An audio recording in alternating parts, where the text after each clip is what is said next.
자, 하나님께서 오늘 우리들에게 허락하신 말씀은 신약성경 사도행전 1장 26절의 말씀입니다. 제비 뽑아 마띠아를 얻으니 그가 11 사도의 수에 들어가니라. 아멘. 하나님께서 우리와 함께 하시며 말씀 주심을 감사드립니다. 아멘.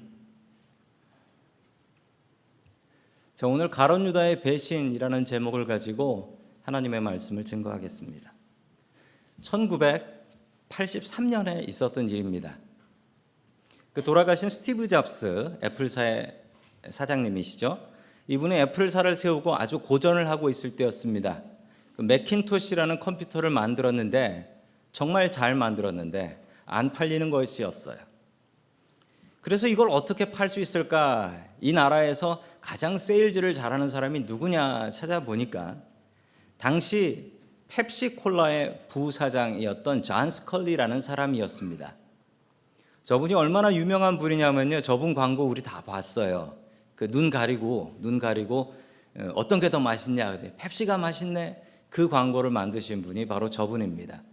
저분의 활약 덕분에 이 펩시콜라가 코카콜라만큼 올라가게 되었다라고 하지요. 잘 알지도 못하는 분이 잘 알지도 못하는 회사에서 이 존 스컬리를 데려가려고 하니까 존 스컬리가 안 간다고 했습니다. 몇 번을 거절했는데 마지막으로 가서 또 우리 회사에 와서 세일즈를 해주십시오라고 했더니 또 존 스컬리가 또 스티브 잡스한테 거절을 했어요. 저는 그런 작은 회사 안 갑니다. 그러니까 거절당한 스티브 잡스가 딱 한마디 했어요. 아마 준비해가지고 한 말 같은데 이렇게 얘기했습니다. 설탕물이나 팔면서 남은 인생 보내겠습니까? 아니면 나와 함께 세상을 바꾸시겠습니까?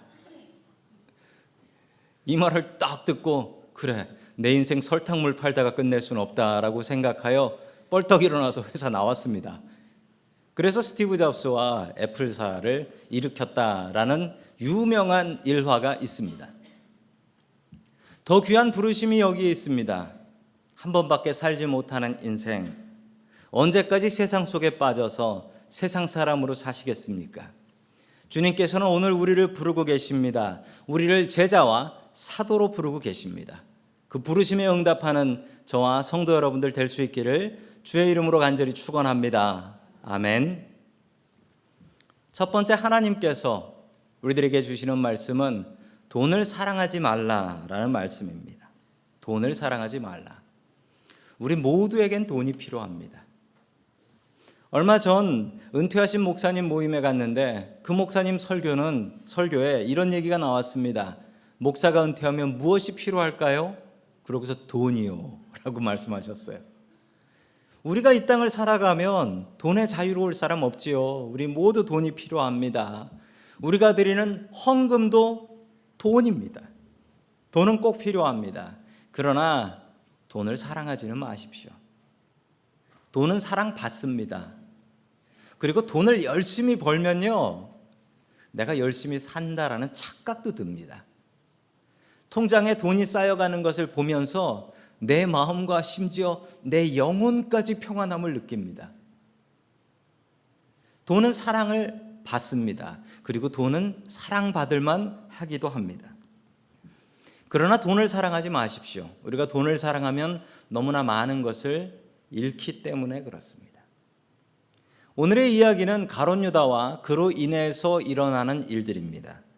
가룟 유다를 성경은 무엇이라 평가하느냐? 단호하게 돈을 사랑한 제자다라고 이야기합니다.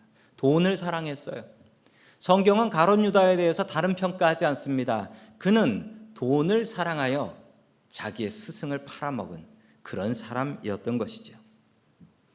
주님께서 말씀하셨듯 우리는 하나님과 돈을 겸하여서 섬길 수 없습니다. 가룟 유다는 어떤 사람이었을까요? 그는 예수님의 제자였습니다. 유일하게 유다만 예수님의 제자 중에 갈릴리 출신이 아니었어요. 그는 예루살렘 남쪽에 있었던 도시 출신이었습니다. 서울 사람과 시골 사람의 차이라고나 할까요? 그리고 예수님의 제자 중에 아주 똑똑했던 사람으로 이 가룟 유다는 유명합니다. 자, 그 말씀이 요한복음 12장 6절에 나오고 있습니다. 우리 같이 읽습니다. 시작. 그가 이렇게 말하는 것은 가난한 사람을 생각해 그는 도둑이어서 돈자루를 맡아 가지고 있으면서 거기에 든 것을 훔쳐내곤 하였기 때문이다. 아멘. 가룟 유다는 예수님의 12제자 중에 예수님의 돈 회계를 담당하고 있었습니다. 자, 그래서 성경은 그가 돈자루를 맡아 가지고 있었다. 그리고 그는 도둑이어서 그 돈자루에서 돈을 훔쳐서 자기 주머니에 넣곤 했다라는 것이죠. 저는 가룟 유다가 이 회계 담당이었다, 재정 담당이었다라는 사실을 알고 나서 깜짝 놀랐습니다.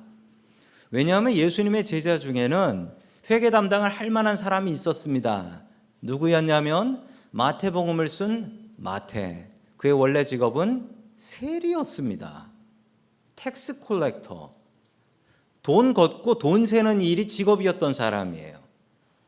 아니, 그 사람이 당연히 재정 담당이어야 되는데 그 사람을 제치고 들어간 사람이 바로 가룟 유다였어요. 대단한 사람입니다. 얼마나 똘똘했으면 그럴까요? 자, 이만큼 믿을 만한 사람이 없었기 때문에 맡겼지만 그는 돈에 욕심이 있었던 사람이었습니다.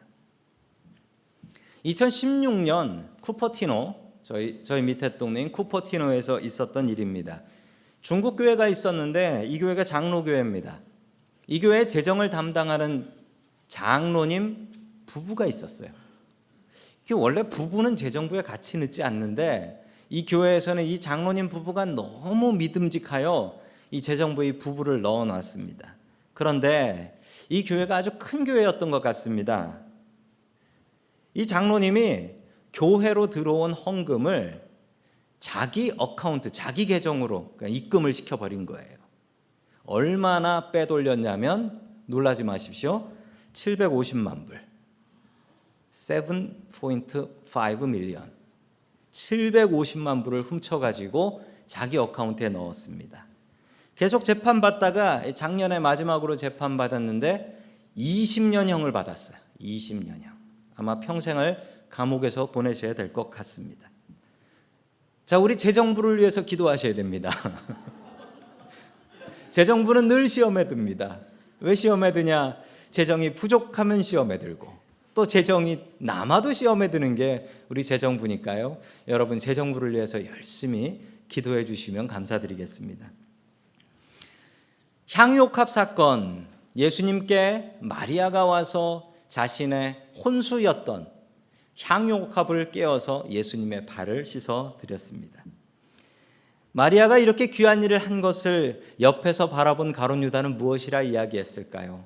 여지없이 가룟 유다는 이것을 돈으로 평가합니다. 자, 계속해서 요한복음 12장 5절의 말씀 같이 봅니다. 시작. 이 향유를 300데나리온에 팔아서 가난한 사람들에게 주지 않고 왜 이렇게 낭비하는가? 아멘.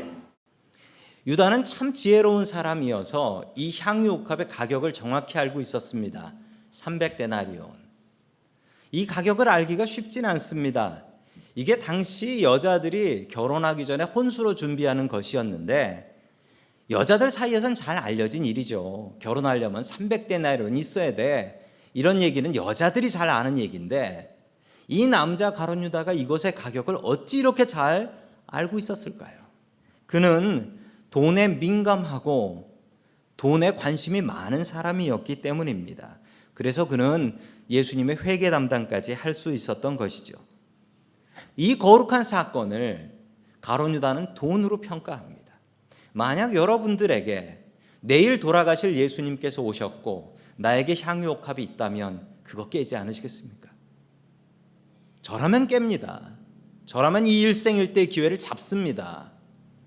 그런데 가룟 유다는 이 사건을 보고서도 이 사건을 돈으로 평가합니다. 돈 아깝게 왜 그럴까? 그러나 그의 마음속에는 저 향유옥합 헌물로 내가 받으면 팔아서 내 주머니에 넣어야지, 이 생각이 있었던 것입니다. 예수님은 평생 돈에 관심이 없으셨습니다. 만약 예수님께서 돈에 관심이 있으셔서 병 고쳐주고 돈 받고 죽은 사람 살려주고 돈 받고 그러면 부자 될게요. 예수님이 얼마나 가난하셨냐면 자기의 성전세 한 세겔도 아니고 반 세겔을 내야 되는데 그 돈이 없어요. 그 돈이 없어요. 그래서 물고기의 입을 열어서 거기서 돈을 꺼내서 성전세를 내셨던 분입니다. 예수님은 너무나 가난하시고 돈에 관심이 없으셨습니다. 지금 주님께서는 우리에게 관심이 있으시지만 주님은 우리의 돈에 관심 없으십니다. 주님께서는 오직 우리의 영혼에만 관심 있습니다. 이 시간 우리의 마음을 열고 주님을 바라보는 시간 될 수 있길 축원합니다. 아멘. 그랬던 제자, 예수님의 제자였던 가룟 유다는 너무나 예수님과 달랐죠. 그는 모든 것을 돈으로 평가했습니다. 예수님께서 잡히시던 밤이었습니다. 마지막으로 예수님께서는 제자들에게 먹을 것을 대접하시며 최후의 만찬을 하셨죠. 그 최후의 만찬을 하시는 예수님, 그 예수님을 바라보며 가룟 유다는 엉뚱한 생각을 합니다. 저분이 잡혀서 죽기 전에 내가 저분을 팔아서 돈을 좀 만들어야겠다, 이 생각을 하게 됩니다. 자, 그 모습이 우리 신약성경 마태복음 26장 15절에 나옵니다. 같이 봅니다. 시작. 이렇게 말하였다. 내가 그런즉 주여 여러분은 내게 무엇을 주실 작정입니까? 그들은 그에게 은돈 30잎을 생하여 주었다. 아멘. 유다는 대제사장을 찾아가서 예수님이 어디 계신지, 그리고 예수님을 어떻게 잡을 수 있는지, 그리고 예수님을 모르던 그들에게 누가 예수다라고 사인까지 다 맞춰서 알려주기로 합니다. 그리고 그가 받은 돈은 은 30이었습니다. 은 30의 현재 시세는 미국 돈으로 12,000불 정도가 됩니다. 작지 않은 큰 돈입니다. 가룟 유다는 자기가 3년 동안 따라다니며 그 고생을 한 걸 생각하면 이 정도 보상은 받아야 되겠구나라고 계산한 것 같습니다. 세상의 모든 것을 돈으로 계산하고 심지어 예수님과 믿음 생활도 돈으로 계산했던 것입니다. 온 가족이 작은 가게 그로서리를 운영하던 분이 계셨습니다. 이분이 큰 병에 걸려서 병원에서 죽게 되었습니다. 의사는 이제 죽을 때 됐으니 가족들 오라 하시오. 그래서 가족들이 왔습니다. 김 사장님은 정신을 차리고 보니 여보 당신 어디 있어 하니까 머리맡에 저 여기 있어요 그러는 거예요. 큰아들 어딨냐라고 하니까 옆에서 오른손을 붙잡고, 제가 오른손 붙잡고 있습니다. 우리 막내딸 어딨냐 그러니까 막내딸이 제가 왼손 잡고 있습니다 라고 얘기하는 거예요. 그러자 죽어가던 아버지가 벌떡 일어나며 얘기했습니다. 뭐라고 얘기했냐면 다들 여기 있으면 가게는 누가 보고 돈은 누가 보냐. 죽으면서도 돈 생각뿐이에요. 죽으면서도. 돈은 중요합니다. 이 땅 살아가며 돈 없이 살 수 있는 사람 아무도 없습니다. 그러나 돈으로 셀 수 없고 돈으로 헤아릴 수 없는 것들이 있습니다. 믿음과 소망과 사랑. 이것을 어찌 돈으로 세시겠습니까? 우리의 믿음 생활을 돈으로 생각하시겠습니까? 내 평생 교회 다니면서 헌금을 얼마 하게 될까? 이 계산하시면서 믿음 생활 하시겠어요? 내가 아내를 사랑하고 남편을 사랑하고 그리고 아이들을 위해서 돈을 쓰면 도대체 얼마를 쓰게 될까? 전 계산해 본 적 없어요. 왜냐하면 그건 돈으로 계산할 수 있는 게 아니잖아요. 그런데 그 사랑하는 예수님을 돈으로 계산한 사람이 있습니다. 바로 가롯 유다였습니다. 그는 이 모든 것을 돈으로 계산했어요. 머리가 너무 좋아서 돈으로 계산이 나오는 거예요. 한 은 30이면 예수님 팔 수 있겠구만. 그렇게 돈을 사랑했던 가롯 유다의 최후는 어떻게 되었을까요? 우리 마태복음 27장 5절 봅니다. 시작. 유다는 그 돈을 성전에 내던지고 스스로 목을 매달아 죽었다. 아멘. 돈을 사랑한 사람의 마지막 모습입니다. 그렇게 사랑했던 돈, 그 돈 어떻게 됩니까? 그 돈을 자기 스스로 대제사장한테 갖다 주니 대제사장은 이건 불길한 돈이야. 이건 재수 없는 돈이니 못 받아. 그러자 그렇게 돈 좋아했던 유다는 그 은 돈을 성전에 가서 헌금통에 넣지 않고 내 던져버리고 목을 매달아 죽어버렸다. 돈을 사랑한 사람의 최후입니다. 우리도 주님보다 돈을 사랑한다면 가룟 유다의 인생과 다르지 않습니다. 사람이 돈에 대한 욕심이 얼마나 큰지, 우리가 살고 있는 이 샌프란시스코 지역은 미국에서 가장 비싼 지역이지요. 작년 통계를 보면 이 샌프란시스코 집값의 평균값은 1.6 밀리언이라고 합니다. 한국 돈으로 18억. 여러분들이 보시는, 너무 많이 놀라지 마세요. 우리가 보는 집들, 그렇습니다. 우리 옆집 제가 보니까 2 밀리언 넘어요. 넘습니다. 페인트 색깔 이상하다고 싼 집 아닙니다. 이곳은 돈이 모이는 곳입니다. 미국에서 돈이 모이는 곳이 바로 이곳입니다. 그래서 가진 사람 너무 많이 가지고 없는 사람 너무 힘들어하는 곳이 이곳입니다. 많이 가진 사람들은 돈 걱정 안 하나. 제가 보니 얼마 전에 이런 기회가 있었습니다. 이곳에서 사는 이 테크 쪽 일하고 있는 잘 나가는 젊은이들 모임에 잠깐 갈 일이 있었습니다. 참 부러운 마음으로 갔었는데 나오면서 하나도 부럽지 않았습니다. 왜 그랬냐면 돈을 참 많이 벌더라고요. 이곳에서 아주 유명한 회사를 다니며 수십만 불 버는 사람들이었는데 그 사람들이 불행해하는 걸 보았습니다. 왜 불행해하냐고요? 자기보다 더 많이 번 사람들 바라보며 불행해했습니다. 그리고 벌 거 다 벌고 30대, 40대에 은퇴하는 사람들 보면서 또 부러워하면서 살더라고요. 자기가 얼마나 가지고 있는지 생각지 못하고 돈은 아무리 많이 가져도 우리를 만족하게 하지 못합니다.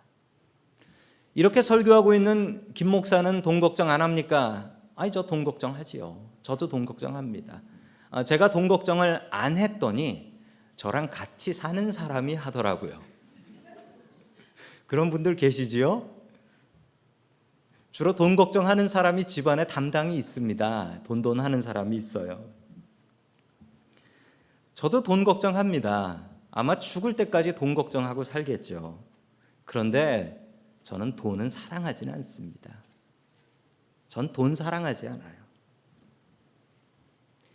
돈 때문에 열심히 일하고 애쓰는 성도 여러분들, 열심히 일하고 애써야 됩니다. 그건 사실이에요. 그런데 여러분, 돈을 사랑하지 마십시오.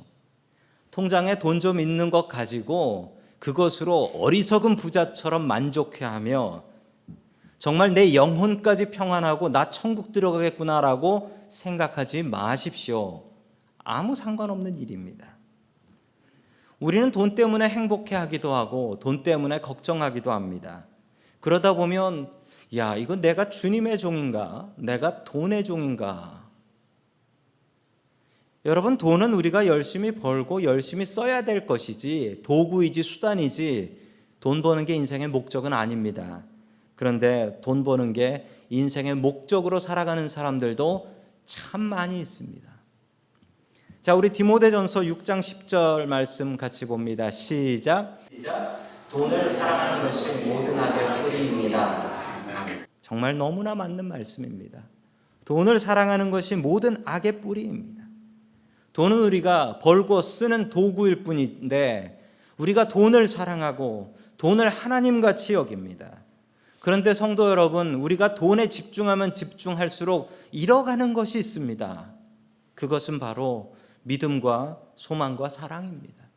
돈에 집중하면 하나님과 관계가 끊어지고 돈에 집중하면 심지어 가족들과의 관계도 끊어지고 돈에 집중하면 친구도 끊어집니다.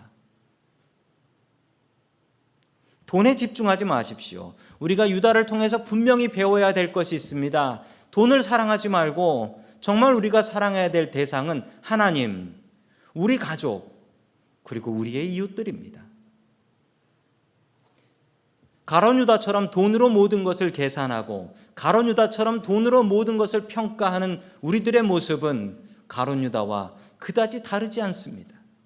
하나님과 우리에게 주신 가족들과 우리들의 이웃들을 돈 생각하지 말고 사랑할 수 있기를 주의 이름으로 축원합니다. 아멘.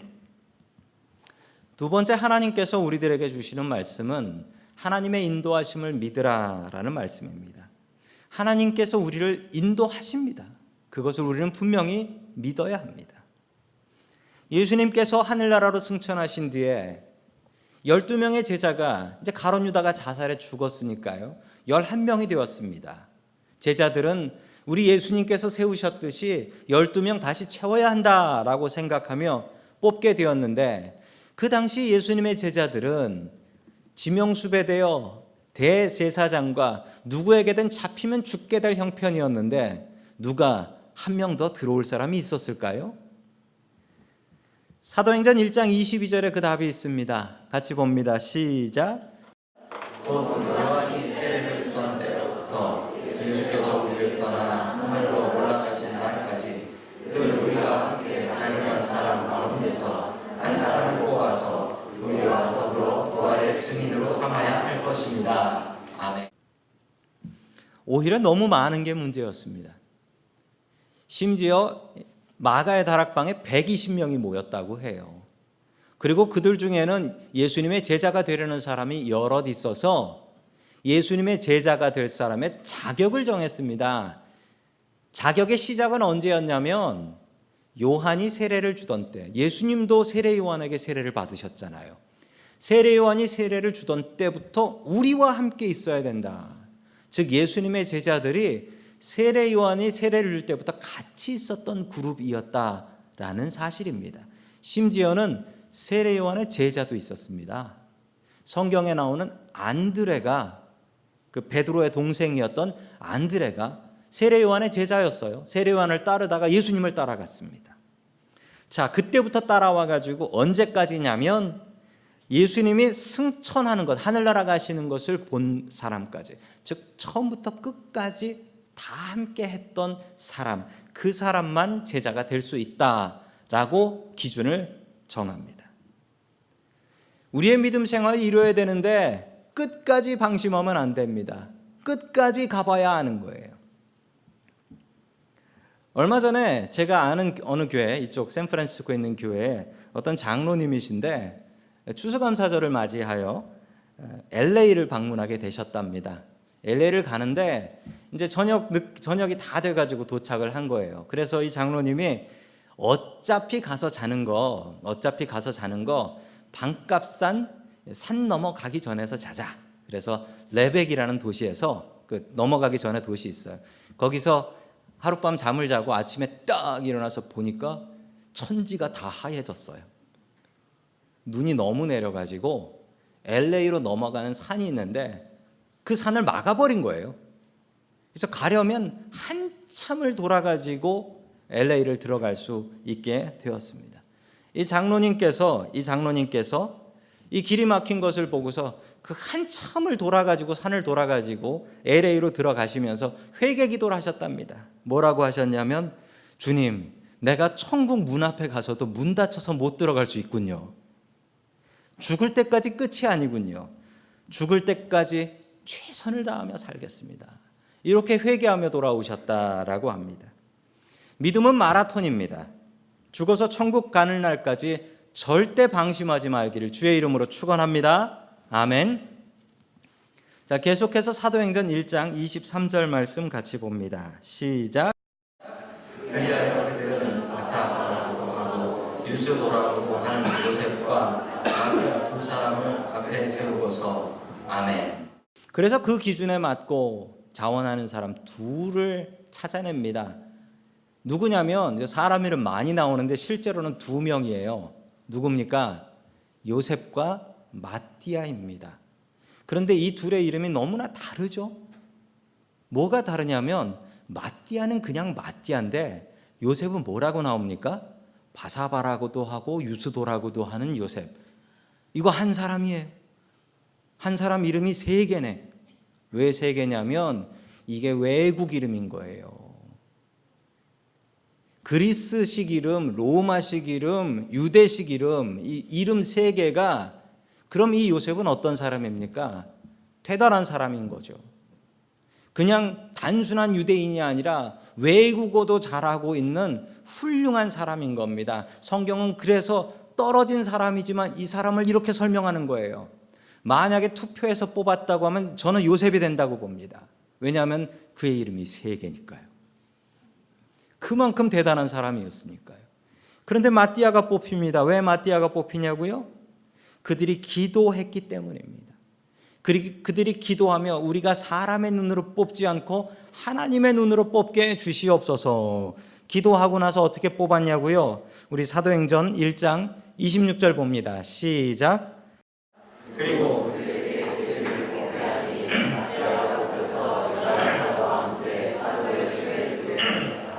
아멘. 제비를 뽑습니다.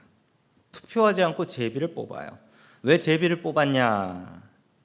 그 제비를 뽑는 이유가 있습니다. 성경은 투표하지 않고 제비를 뽑습니다. 제비를 뽑는 첫 번째 이유는 하나님의 인도하심을 보기 위해서 그렇습니다. 하나님의 인도하심을 보기 위해서. 제비를 뽑으면 누가 뽑힐지 몰라요. 누가 뽑힐지 모릅니다.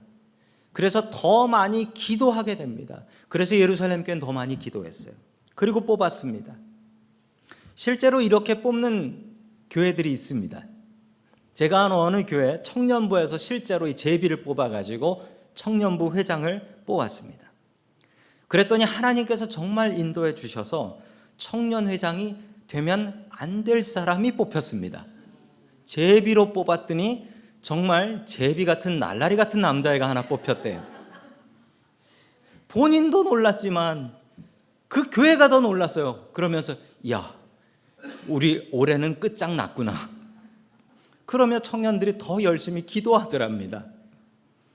그리고 이 뽑힌 제비는 어떻게 됐냐면 그 제비도 열심히 노력해서 1년 지난 뒤에 믿음 있는 제비가 되었다라고 합니다. 그리고 다시는 제비는 안 뽑았대요. 하나님께서 인도해 주셨습니다. 두 번째 제비를 뽑는 이유는 겸손해지기 때문입니다. 제비로 뽑히면 교만해질 수가 없어요. 내가 뭐가 잘났다고 뽑혀요. 제비로 뽑혔는데 교만해질 수가 없습니다. 그런데 여러분, 세상의 정치인들 한번 보십시오. 투표할 때는요 와가지고 인사하고 악수하고 그러다가 되고 나면 교만해져요. 그 사람들 왜 교만해지는 줄 아십니까? 제 잘나서 뽑힌 줄 알기 때문이죠. 제비를 뽑으면 교만해질 수가 없어요. 또 세 번째 마지막 이유는 제비로 안 뽑히면 실망하지 않나? 실망해요. 조금은 해요. 안 뽑혔으니까 실망해요. 그런데 좌절하진 않습니다.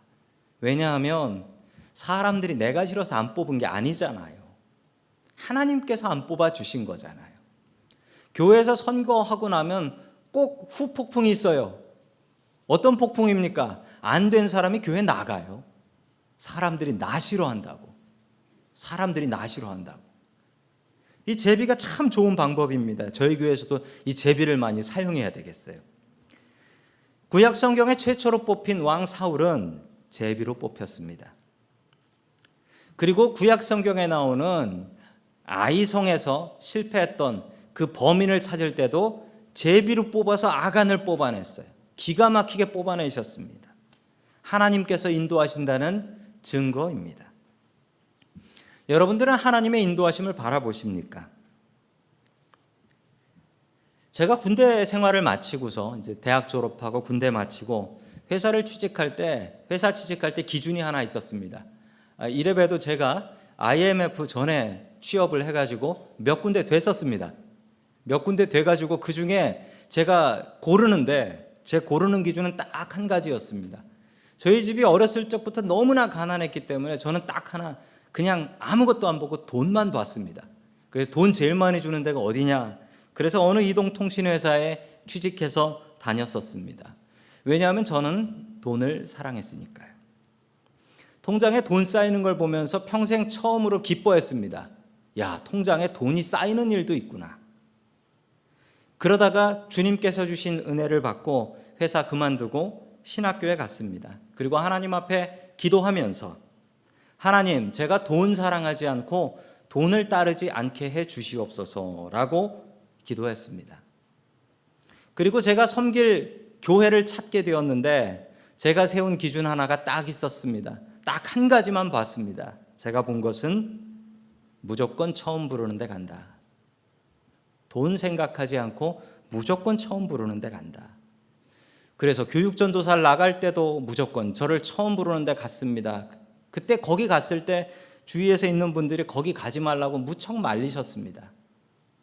부목사 때도 그랬습니다. 부목사 때도 저를 처음 불러준 곳에 갔습니다. 그리고 제가 섬기고 있는 저희 교회에서도 저를 처음으로, 담임 목사 해본 적도 없는 사람인데 처음으로 담임 목사로 불러주셨지 않습니까?